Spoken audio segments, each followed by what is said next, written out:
Partai Buruh ini kalau dilihat dari sisi kesiapan dibandingkan 9 partai non parlemen,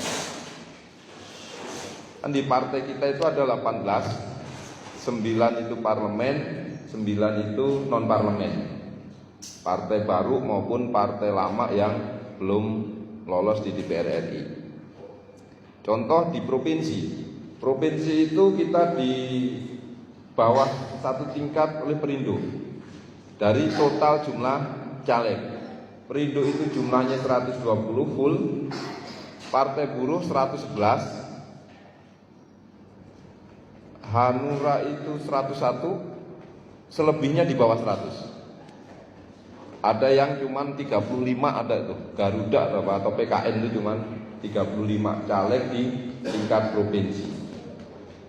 Artinya bahwa kesiapan partai itu, Partai Buruh itu di atas rata-rata partai-partai baru yang lainnya.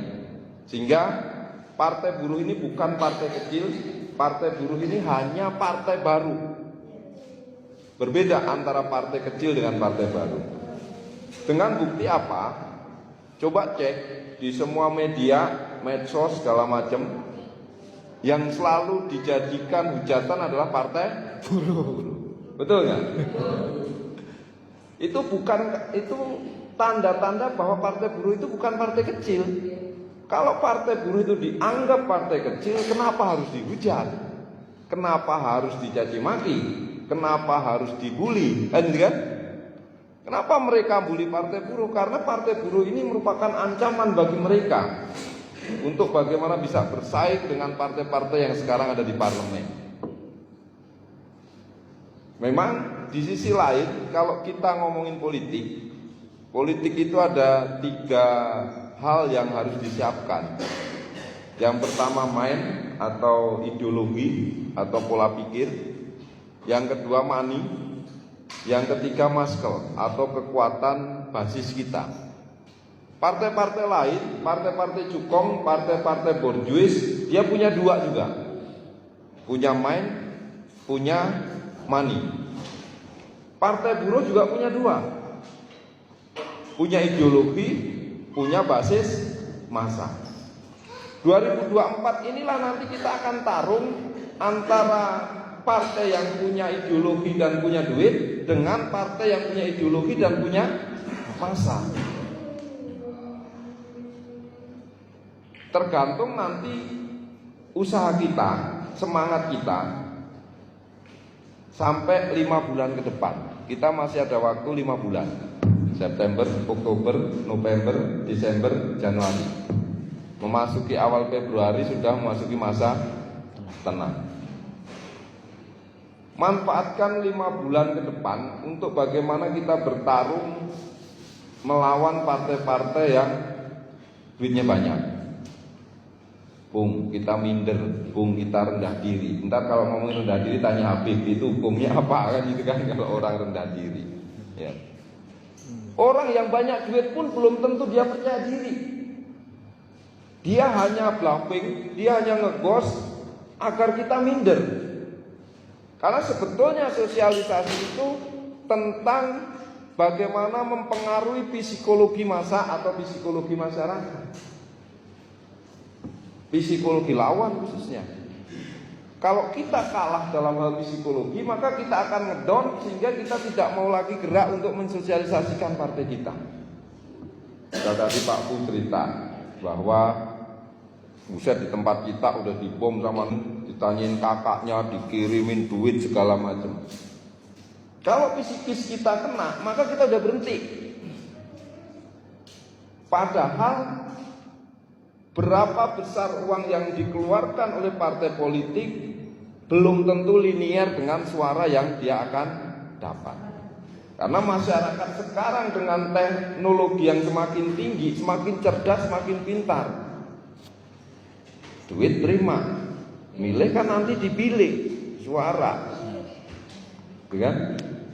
Karena sudah banyak kejadian-kejadian yang teman-teman kalau lihat di medsos, pileg, pilpres tahun lalu, pileg khususnya, yang sudah nyumbang karpet masjid diminta lagi karena suaranya habis itu nggak ada. Coba cek di medsos, banyak nggak kejadian gitu? merasa sudah keluarin ke RT atau RW, ternyata di situ suaranya ngejong, akhirnya sumbangannya ditarik lagi. Banyak nggak? Purwakarta ada nggak begitu? Itulah konsep menang bersama. Sehingga saya rasa kalau timnya, kalau caleg yang membantu memenangkan, tim relawan yang membantu memenangkan kita pikirkan, maka mindset kita pasti juga akan berpikir bagaimana memikirkan rakyat. Jadi satu, kita jangan pernah kena psikis kita melawan partai-partai, caleg-caleg yang duitnya karungan, ya kan? Kita harus tetap percaya diri bahwa Anda boleh keluarkan duit Anda serumah pun keluarkan sebar, tapi nanti tanggal 14 Februari konstituen tetap memilih kami Partai Buruh. Itu yakinkan dalam diri kita. Karena pertarungan lapangan itu tentang keyakinan. Misal contoh teman-teman yang berserikat atau menjadi pengurus serikat pekerja. Dikala kita belain anggota kita yang di PHK, hati kita sudah tidak yakin. Masa begitu tak belain, kira-kira menang atau tidak? Ya akan.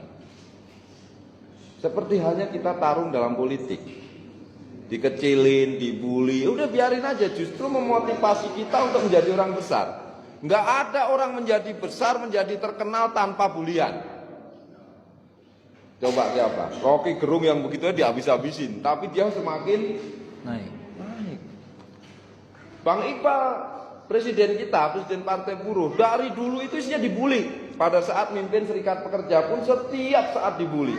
Dibully rumah mewah, dibully apa aja dibully. Tapi dengan semakin banyak bulian bukan menjatuhkan tentang Bang Iqbal, tetapi semakin meninggikan. Nah, dikala teman-teman nanti dibully, diledekin, dicengin, kan itu kan, udah antepin aja. Tanamkan dalam hati, nanti 14 Februari saya akan tunjukkan Anda kalah dengan saya. Sekarang boleh Anda dalam perjalanan nyombong, ayo keluarin terus, duit Anda keluarin terus, gitu kan. Nanti di bulan Desember udah ngap gitu kan. Caleg gua nih bos, dipilih ya. Meledak.